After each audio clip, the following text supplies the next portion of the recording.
काल ओपीडीत एक गंमत झाली. लसीकरणाची गर्दी होती. कोलाहल, रडारड आणि पालकांची धावपळ हे ओपीडीचं नेहमीचंच चित्र. पण एका 6 महिन्यांच्या बाळाने मात्र कहर केला होता. इंजेक्शन टोचल्यावर त्याने जो टाहो फोडला तो थांबता थांबत नव्हता. त्याचे आई-बाबा दोघेही वेल एज्युकेटेड, कॉर्पोरेट विश्वातले. ते बिचारे जीवापाड प्रयत्न करत होते. आई महागडी रंगबिरंगी रॅटल टॉईज वाजवत होती. बाबांनी लेटेस्ट आयफोनवर कोकोमेलन लावलं होतं. पण बाळ बाळ कशालाच दाद देत नव्हतं. बाळाचा रडून निळा झालेला चेहरा बघून त्या आईबाबांच्या चेहऱ्यावरचा तणाव वाढत होता. त्यांची हतबलता, त्यांची धडधड, एन्झायटी स्पष्ट जाणवत होती. आणि गंमत बघा, तीच धडधड त्यांच्या स्पर्शातून बाळापर्यंत पोहोचत होती, ज्यामुळे ते अजूनच बिथरत होतं. तेवढ्यात कोपऱ्यात बसलेल्या त्या बाळाची आजी हळूच उठल्या. त्यांनी पुढे होऊन सुनबाईंच्या हातातून बाळाला आपल्या कडेवर घेतलं. त्यांनी ना ॲप वापरलं ना गाणं लावलं. त्यांनी फक्त बाळाला आपल्या पदराशी घट्ट धरलं.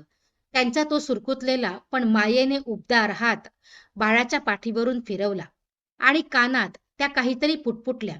कदाचित एखादी विसरली गेलेली अंगाई असेल. आणि मॅजिक, जे बाळ 15 मिनिटांपासून आई-बाबा, खेळणी आणि टेक्नॉलॉजी असतानाही अजून बिथरत होतं, ते आजीच्या खांद्यावर डोकं टेकताच अवघ्या 30 सेकंदात शांत झालं आणि हुंदके देत चक्क गाढ झोपी गेलं. त्या तरुण आईबाबांनी एकमेकांकडे बघितलं.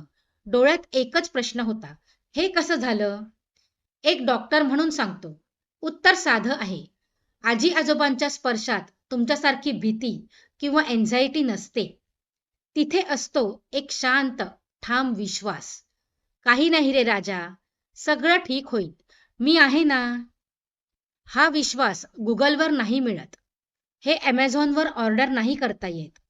तुम्ही मुलांसाठी इंटरनॅशनल स्कूल आणि ब्रँडेड कपडे नक्की घ्या, पण आजारपणात कपाळावर फिरणारा हात आणि भीती वाटल्यावर लपण्यासाठी हक्काची कुशी, हे फक्त घरातली ही जुनी माणसंच देऊ शकतात. ज्यांच्या घरात ही जुनी झाडं अजून उभी आहेत, त्यांची सावली जपा. कारण एकदा हे झाड उन्मळून पडलं की ते पुन्हा लावता येत नाही. व्हिडिओ आवडला तर लाईक करा, शेअर करा आणि कमेंटही करा. आणि आपल्या चॅनलवर नवीन असाल तर चॅनलला सबस्क्राईब करा. धन्यवाद.